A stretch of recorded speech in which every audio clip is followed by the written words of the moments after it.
Now then, Happy New Year, everyone. Smesh Bros MMA back on the scene after a month off, a bit of a sabbatical for Christmas, New Year.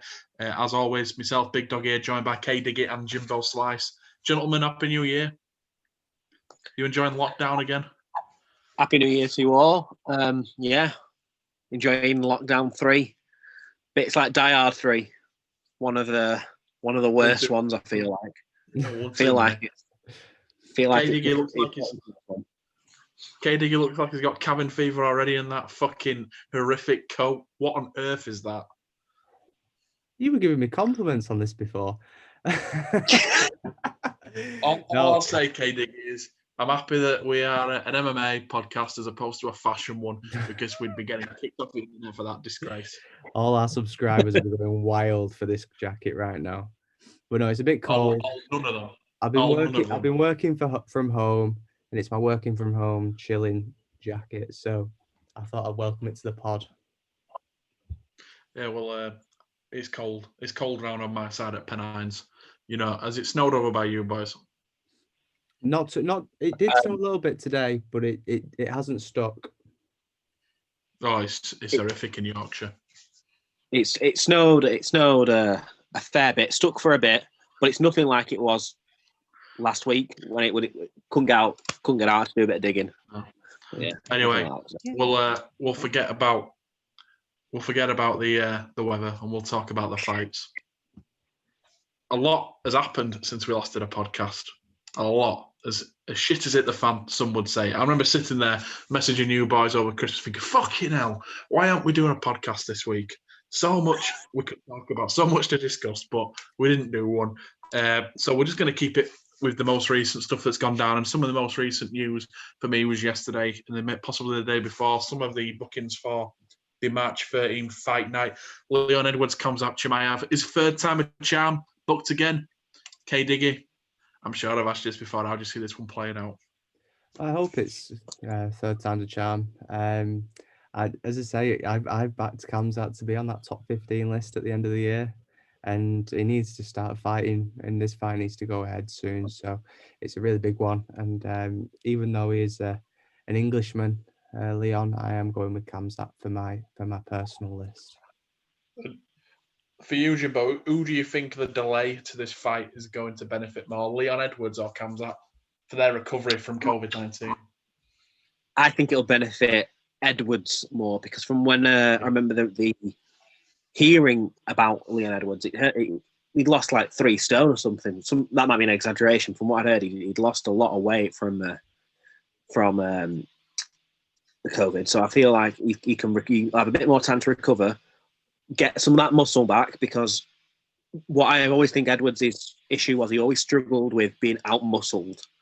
And what he needs to do is he needs to get that strength back and take a bit more time to concentrate on defending your takedowns. Stays on the feet, it's Edwards all day. In the clinch, it's Edwards all day. But if it's on the ground, I don't see him taking it. Yeah, I think it's you boys both need this fight topping for your pound for pound list, to be fair, because you both got Kamzat in yours. But fingers crossed, we won't talk about it anymore, because hopefully we will eventually break the fight down and put his picks in for it. But another fight I can only assume is going to be the co-main event for that card. Cyril Gane against Jairzinho Rozenstruik has been tentatively penciled in for that fight. One that you said, KDiggy, after Gane's win against JDS, that you wanted to see. So a huge fight, I think a great fight for both of them. It's a real huge test for Gane. And I think for me, the path to victory for him is going to be his groundwork. Rozenstruik, decorated kickboxer, great fighter on the feet, bit unproven on the ground. What you're shaking your head in disgust there, Jimbo Slice? I'm shaking my head in disgust that you think Jairzinho Rozenstruik is a better striker than Cyril Gane. I think that's a disgusting statement. I think that's a disgusting statement. Yes. Telling Jimbo. Cyril Gane is a decorated kickboxer. He does have some great grappling. Sorry? Yeah, okay. He's decorated in fighting and other things. He's got a great fighting stance. He's a better striker. He's more refined. He's more technical. And I actually think Jairzinho Rozenstruik is the Jack Hermansson of this division. He's ranked too highly. I'll go for that. The man's only where he is because he got the flukiest knockout of the Reem ever. The uncrowned champion of the heavyweight division, might I add. Stipe definitely tapped. He did. I definitely saw a tap. Clearly felt a tap. Felt- But no, I agree with you, Rosenstruck. I think he is. I think I wouldn't go as far as say he's overrated because it's quite hard to be overrated in that heavyweight landscape outside of the top 3 or 4. But yeah, it's an interesting fight. Is it too soon for Cyril Gane though, KDiggy? I feel like he stepped up to the plate last time against when it was a huge step up against JDS. Don't get me wrong, JDS was on that big skid, but it's still a huge fight to step up and fight a real grizzled vet in JDS. And I feel like he can make that step up now and fight someone who's not as experienced as JDS, and it is a little bit more power versus power, and he'll be the more technical in this fight compared to Rosenstruck. So we'll just have to see. Gane, I've been a fan favourite of Gane since his first fight in the UFC, and I just love seeing him working his way up, and I think he'll continue. That's fair.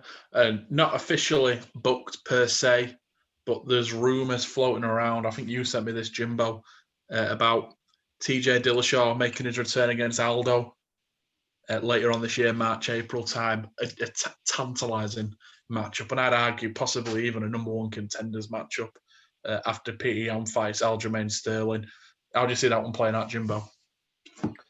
TJ via murder. That's how I see that playing out. If TJ comes out back, if he's the motivated TJ Dillashaw, if he's TJ Dillashaw who fought Cody Garbrandt the second time, but we don't know if that was EPO or not. I just feel we don't know. We genuinely don't. But if he comes back to that one, he's going to absolutely destroy Aldo. Aldo shows in his most recent few fights, he's shown flashes of the old Aldo. I think the old Aldo versus TJ Dillashaw, it'd have been a toss-up. But this one, I'm really not certain. I think TJ's he's too good for him now. Aldo's needs to be the old Aldo, not just flashes of him. Needs to have it all the time. If in some ways he had a competitive fight with Marlon Vera, TJ Dillashaw would wipe the floor with Marlon Vera. Yeah. So that's what I'm thinking. So Jimbo Slice firmly in the Dillashaw camp. Firmly, Alan. Firmly. Can I put this on there? Don't like the man, he's an absolute cheat, but I think he's a much better fighter than Jose Aldo. And I just put it out there, I don't like him. I'm not a big fan, but I think he's better. He's a brilliant fighter. You only told us that twice in the last 30 seconds, mate. KDiggy, do you think the long layoff is going to have any impact on Dillashaw's performance? No, not. I think at his age, he's not getting too old yet. I think it would have maybe done him good to get his head cleared after having such a busy few years right at the top of the division. It might have done him well just taking a step back, looking how the bantamweight division has opened up and it's turned into a really, really interesting division. And I think it might have done wonders for his career, to be honest. I think it most likely will have done, and he'll be able to jump right in there as a bit of already a legend in that division and start and call out whoever he wants. If he wants Aldo, he can have Aldo, but he could point his finger at any of those guys there and have an immediate fight. I think it's a great match. I think it's a really good return fight for Dillashaw. It's like you said, Jimbo. Aldo of today is not the Aldo of that we grew up adoring in the early teens. He's a completely different fighter. He's an aged fighter, and if Dillashaw still got it, it's the perfect coming out party for him to come out there, put out quite a superlative performance, and then get next in line for a shot at that title. Speaking of shots at titles, Dana White has been put on the record to say that should Conor get the dub over Poirier next week, he will be fighting for the title. And KDiggy, I'll come to you straight out the gate. Will this be against Khabib, or will it be for a vacant title?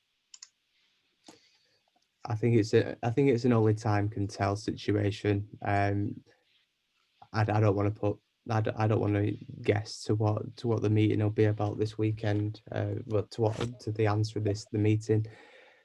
I think Dana will be able to persuade Khabib, so he probably will come back, but I don't want to pin my hopes on anything right now.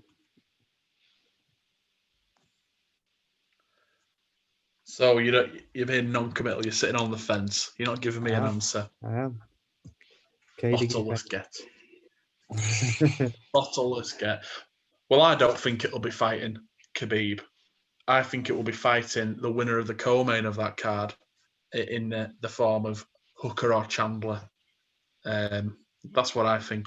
I think it will be Hooker or Chandler fighting there, and Conor McGregor, Jimbo Slice.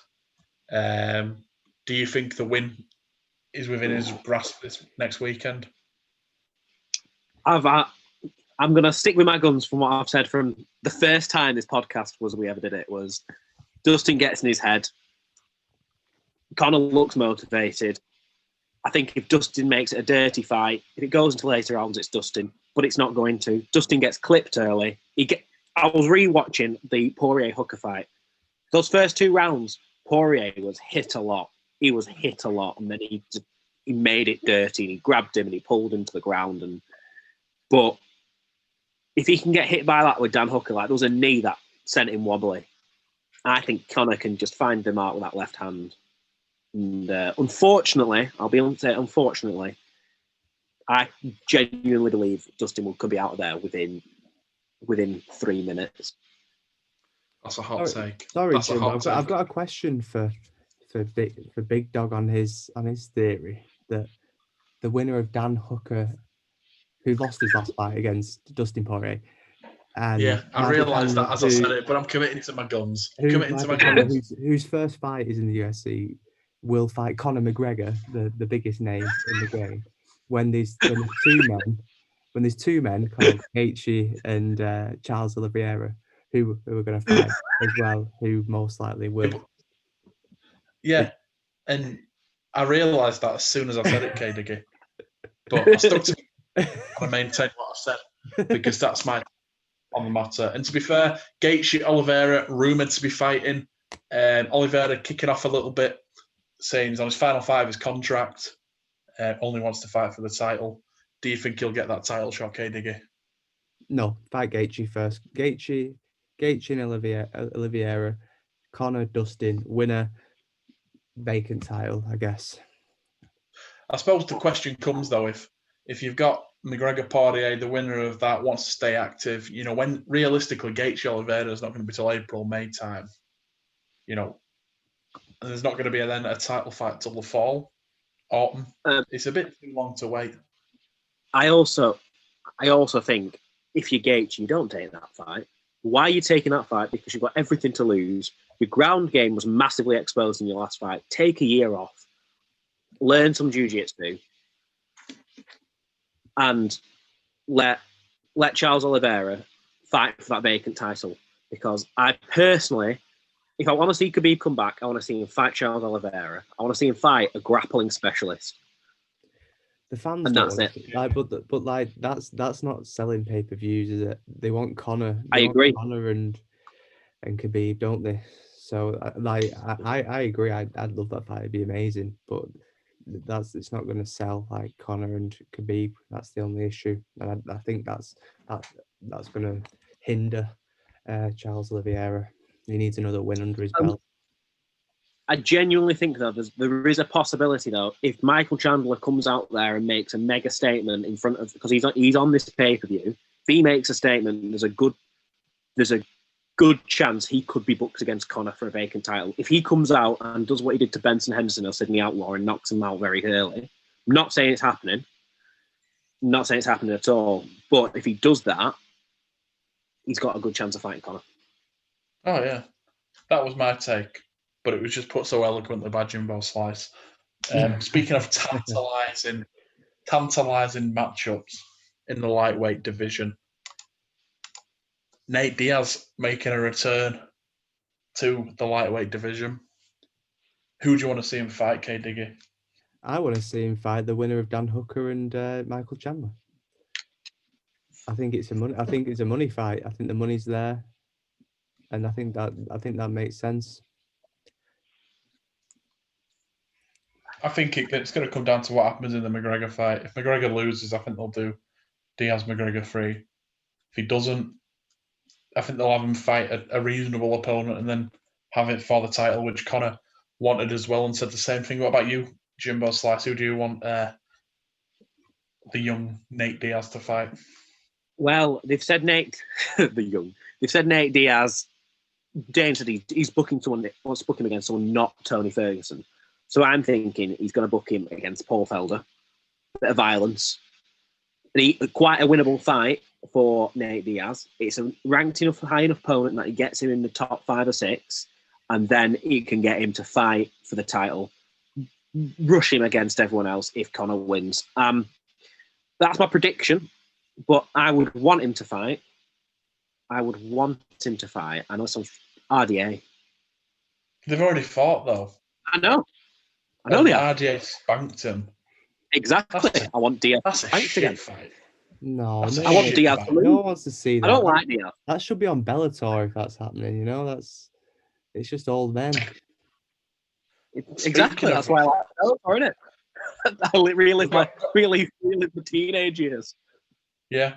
I had one more topic, but just the mention of the shite Bellator has reminded me of the other weak organisation in the form of PFL, who was signed Anthony Pettis to their lightweight tournament. Do you think he can win it, Jimbo Slice? Oh, Pettis? Well, if Pineda just won a tournament, didn't he? If he can do it, so can Anthony Pettis. Yeah. That's harsh, but it's true. That's ruthless. Let's be honest. I'm being ruthless. The thing for me with that, I think that the issue for Anthony Pettis is going to be the activity level, because he's a fighter that doesn't fight very often anymore. And I don't know how his body will cope. One that's historically made of glass will cope with fighting like 4 times in the space of a couple of months. I think his body will give out, and I don't think he'll make it to week 2. I think he'll win his first week, and then he'll get injured and he'll be out.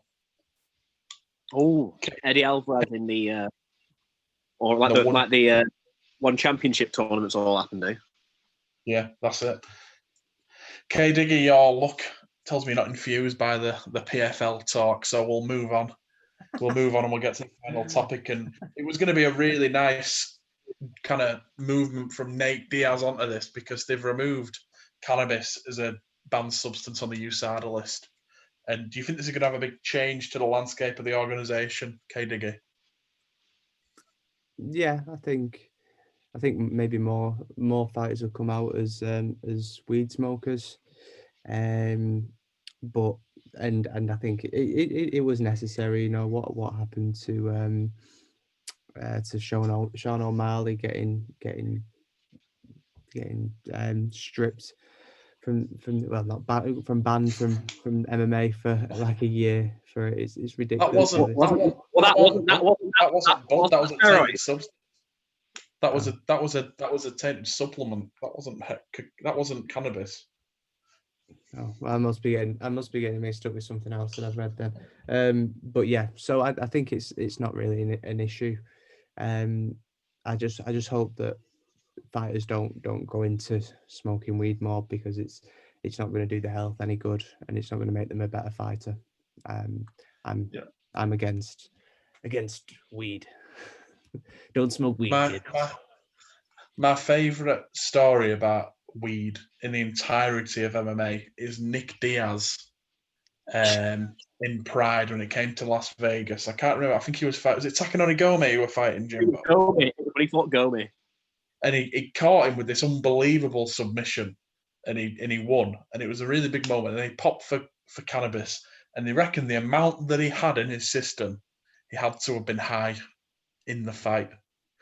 They reckon they were chonged off his head because there was such a high amount in his blood that he can't have had it like 10 minutes before he's gone out. And Jimbo Slash, before we move on to the fight picks, in terms of the cannabis, just because USADA's softening their stance, do you think Nevada will? Do you reckon the commissions will? I don't know. All I'm thinking of my favourite story about that is when John Jones claims that was the reason he hid under an octagon for 8 hours, which quite clearly isn't the reason. But I don't know, because where was it? Where did Nico Price recently fight Don Cerrone? Was that was Vegas, wasn't it? Of course it was. Everything was in Las Vegas last year. But they recently overturned a draw to a no contest due to cannabis. But I say my feelings were very much aligned with KDiggy. Like it's not going to do their fighters any good by smoking it. So I don't see why they're all. It relaxes muscles, I think, is what they say, that it helps with recovery from the training. Is what they reckon, and I'd sooner them be getting chonged than hitting the steroids and juicing up. You know what I'm saying?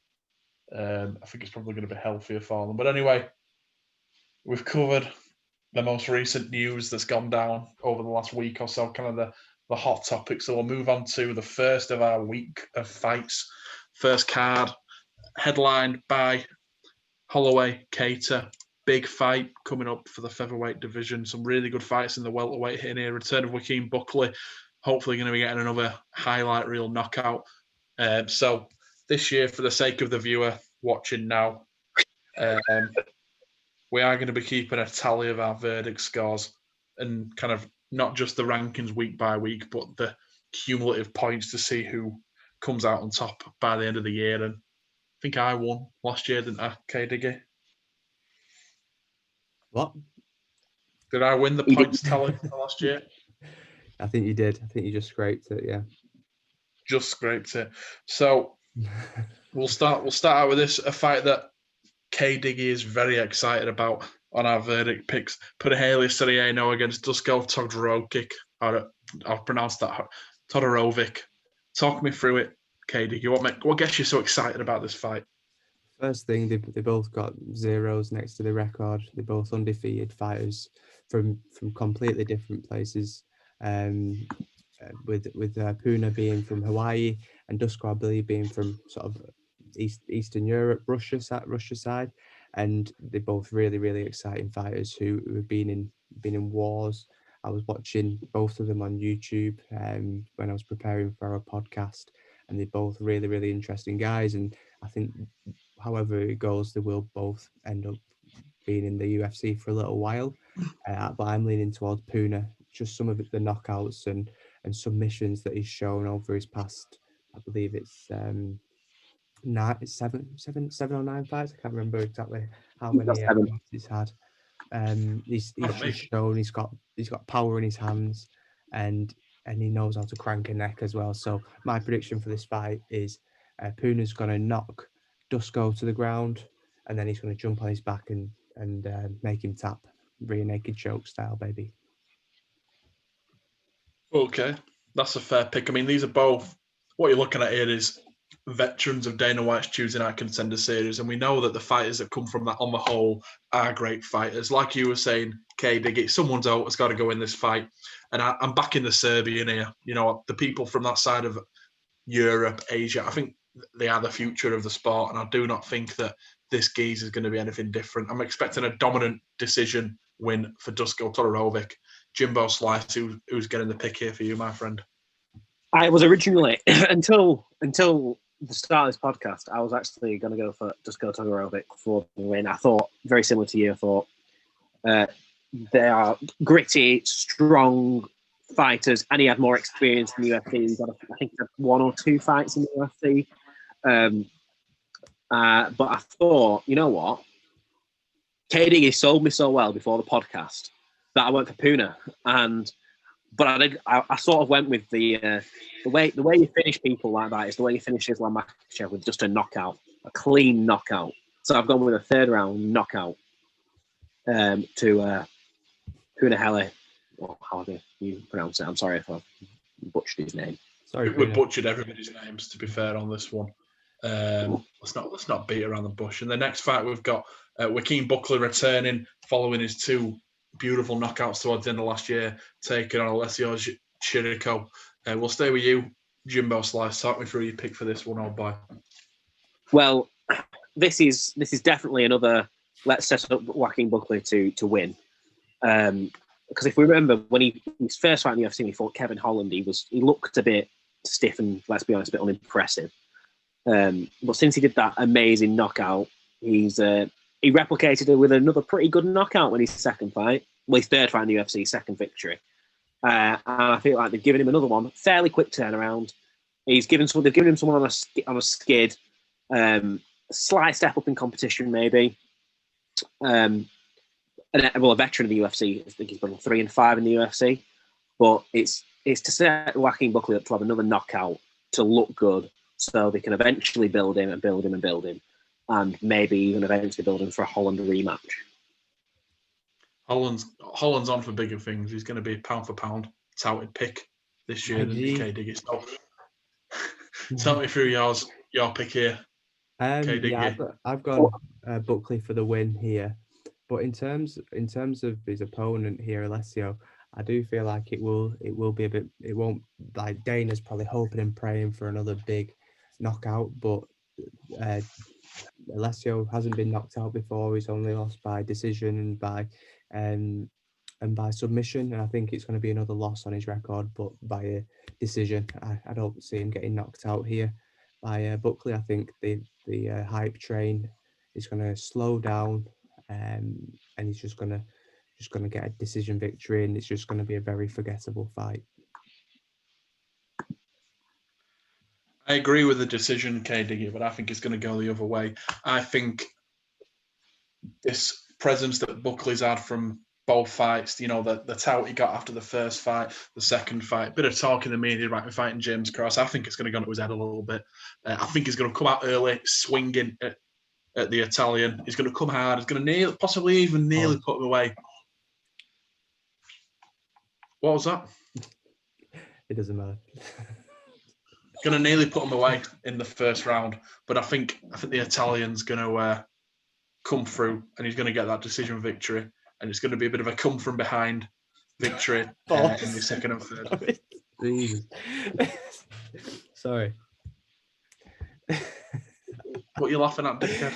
You said two very pause-worthy things in that monologue. What did I say? You said come from behind and come hard. Hey, if that's what you're into, KDiggy, I ain't want to judge, but I think it's gonna be. I think it's gonna be a get your head out of the gutter. The man in the suit down there being sensible, not getting involved in the bants. Yeah, I think a Chikiriko victory here. Bit of an upset, to be fair, but I think he is shit, but I don't rate Buckley that much higher either. He's fought cans in the UFC, and he's going around giving it big licks, talking smack and that. To be honest, he's not too far from being a clown, to be quite honest with you. So we'll have to wait and see what happens in that fight. I hope I'm wrong, but we'll have to wait and see. Next fight. Mate? I agree with you. He is a bit of a clown. Yeah. Well, James Krause can't stand him, can he? Won't let him train at his gym. The next fight, which I think is a fantastic fight, to be fair, possibly the best fight on the card aside from the main event. You got the return of the Argentine killer Santiago Ponzinibbio against the Leech, Li Jingliang. So Ponzinibbio's been out since 2018 when he had his homecoming fight against Neil Magny, won in the fourth round by knockout. Been out since injury and various medical issues since then. And for me, that's going to be the detriment to him. If this fight had happened in his prime before the injuries, the layoffs, he'd have won it, no hands down. But I think the long layoff is going to cause him issues. The Leech, he's got a chin on him. I think he's going to weather the early storm and control him for a decision victory. Jimbo Slice, your pick. I was being very, very cautious about my pick. I have gone with Santiago Ponzinibbio for that reason. If he returns and he's as good as he was when he left, he should walk. He should walk through Jingliang. He should walk through him. But I am concerned that he's had COVID fairly recently, and his injuries, all that will add up. Get off the fucking fence. Get off the fence. Jimbo the fence slice. I was just about to say, Jimbo but I do think Santiago Ponzinibbio will fence win. Slice. I've gone for a victory, and I've gone for a knockout, I believe. I've gone for a knockout in the second. I've gone for a decision, but I'm changing it to a knockout in the second because he's got some hands on him. But and the reason I've gone for him is I've been a bit stupid. I've gone for MMA math. Ponzinibbio beat Magny, and Magny beat Xing Liang in his last year. So you've now jinxed Ponzinibbio with that. You've jinxed him. I have jinxed him, but that's the reason I've gone with him. KDiggy, who's getting the favour of the pod? Santiago's rushing out there, itching to get back in the octagon after such a long time off. He was barking about trying to get a title shot like after his fight against Neil Magny. And as I say, it's been a very difficult couple of years for him trying to get back into it. But it does feel like such a long time ago when I was watching it when I lived in New Zealand, that fight, and I was really impressed with Santiago and his performance there. He's a strong guy, and I think he's going to absolutely dominate Lee, and I think it's going to be a first round KO for Santiago. We'll see who's right then. We will see who's right. We'll stay with you, KDiggy, for this one. Veteran fight in the welterweight division. Carlos, the natural born killer, coming up against Matt Brown. Talk me through your pick for this one. Yeah, so we've obviously had a chat about this one before. It was supposed to be on a previous card, and it's obviously just, I think they're supposed to hold hands and retire at the same time, walking out of the octagon together. And I think it's going to be what did I put down here? I think I put a knockout for Condit in the second round. I think he's a vet. They're both vets, but I feel like Carlos has still got it in the tank to be able to see off Matt Brown. Pause. Jimbo Slice. Are you going against your favourite fighter? I am unfortunately going against my favourite fighter of all time. I originally had picked a second round knockout for Carlos Condit, but then I thought back and I thought, what did I say early on when this fight was booked on this podcast? I said I think Matt Brown's going to win this. So I've gone with Matt Brown by a decision. Unfortunately, just to stick with my guns, but I can't. It's so hard picking against your favourite fighter today. It's so hard. But I'm just because I said it when it was booked, we mentioned this. That's what I'm going to go with. I'm going to stick with my guns. But either way, hold hands and retire in the ring together after the fight. Yeah, We'll all cry. This for me is a fight that, had it happened when it was originally booked back in 2014 on the undercard of Demetrius Johnson against Joseph Benavidez 2 back in 2013, December 2013, 8 years ago.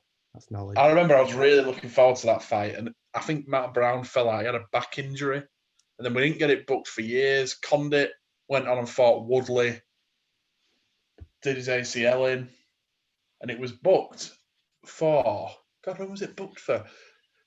It was booked, I think, for possibly 2017. It was just after Matt Brown knocked out. No, it wasn't. It was for 2018 because it was on the undercard. It was meant to be the co-main event underneath Dustin Poirier against Justin Gaethje. Matt Brown got injured again, and Charles Oliveira stepped in and submitted Carlos Condit. So the third time is a charm. We're here. We're 2 days away from the fight. Had the fight happened in 2015. Was it not supposed to happen like a few months back as well? No, don't think so. Oh, we must have talked about it when it just got booked then. Yeah, we did. Had the fight happened in 2013 when it was supposed to, Carlos Condit would have won. Had it happened in 2018, I think Matt Brown would have probably won because of Condit. He's over the hill for me now. And I think he'll lose tonight on Saturday. I think Condit, he came out there and did all right in his last fight, but I think Matt Brown has got that killer edge. He's going to come out there for the kill. I don't think Condit's got that killer instinct anymore, and I think that's going to cost him the fight. Matt Brown decision. I don't think he's going to put him away. Condit's a tough guy. So yeah, Matt Brown decision with regret. But hopefully they'll both lay the gloves down in the middle of the octagon and walk out together in unity, having retired. Now we're up to the main event. Some would argue do or die for Max Holloway. Huge opportunity for Calvin Kattar. Is it going to be the savvy veteran getting the win, or is it going to be the rise of a new contender, Jimbo Slice? Interestingly, we've said the savvy veteran in Max Holloway, but don't they have a very similar number of fights in total? Oh, fuck off, Jimbo Slice. Yeah, they have got a similar amount of fights, but Calvin Kattar's not been at the top of the division for as long as Holloway has he? He's a new contender. No, I agree. I know. I was just making a point. I have gone with Calvin Kattar to take on the victory here. As much as I love Max Holloway, he gets hit, doesn't he? He does get hit. He's taken 900 odd significant strikes to the head. He's 29, and Calvin Kattar has got good hands. But Max Holloway, we all know, has just as good hands. But Calvin Kattar hits hard with those hands. So I think Calvin Kattar's biggest weakness is kicks to the leg. Holloway's not going to kick him in the leg. Holloway might kick him in the body, might kick him in the head, but Calvin Kattar's going to go out there and he's going to show why he's got such good hands. Drop Holloway in the fourth and finish him. I think he's going to do what Alex Volkanovski couldn't do. I think he's going to finish him. Going to be a finish. Well, see, I agree that Kattar's going to win. I think it's his time. I think Holloway, like you say, has been in so many wars. You know, last fight was a bit of a war. Fight before that, quite a close fight. Fight with Poirier took years off his life. Ortega, huge scrap. So, you know, the last few fights that he's had, aside from Frankie Edgar, you know, one of my top picks for pound list this year, have been wars. He's been in some heavy, hefty fights that have taken a toll on him. And I think that Calvin Kattar is just going to beat him to the punch, beat him to the kick throughout this fight. He might pick up a little bit towards the end, Holloway, with his experience in 5-round fights, but it's going to be too little, too late, and it's going to be a Kattar decision for me. You know, we're going to have the rise of a new contender at the top of the division. KDiggy, is it a Kattar sweep? Is it true, Calvin, that you guys first met in person on the set of the Here Comes the Boom film? What? Right, a bit of an introduction. Technical difficulties. So I've gone for Kattar as well to win it by decision. I can't see Holloway getting knocked out. He's been in there with the best and not been knocked out for a very long time. So I think even as much power as Kattar has got, I think he's got no quit in him. Max Holloway, he's a warrior, and a part of me something's telling me just to go with Holloway, but because of just how much of a veteran he is in the UFC. But I think I'm just going to have to stick with my guns here and say Kattar. It's going to be an absolute brutal, beautiful featherweight clash at the top of the division. And I think Kattar's going to take it. He's been built up correctly by the UFC. They've not rushed him. They've put him in there against solid competition. I think he's ready for this fight. And I think he'll take it. It's a big fight, and it's probably more than likely going to be fight of the night. If we get anything other than a war, I'll be incredibly disappointed. But I've got a lot on the line on this card for my picks on the verdict. If my fights don't go for me, I could be in trouble early doors for the season, for the year, and the cumulative points XP. You boys have picked pretty much the same, I think, for your wins. Yeah, I think we're pretty much pick the same fighters throughout, apart from Matt Brown. So it's going to be interesting to see what happens here. But a great card. Great to speak to you boys. We'll be back again midweek, Monday, Tuesday, to discuss Wednesday's card. Not as good as this one, but still some good fights to boot on it. Anything more to add, boys, before we close for the night? No. Let's get health. No, it's good to be back. It's beautiful to be back. Well, no, in that case, all the best, boys. Keep it easy and keep it easy, listener. Mucho luvo.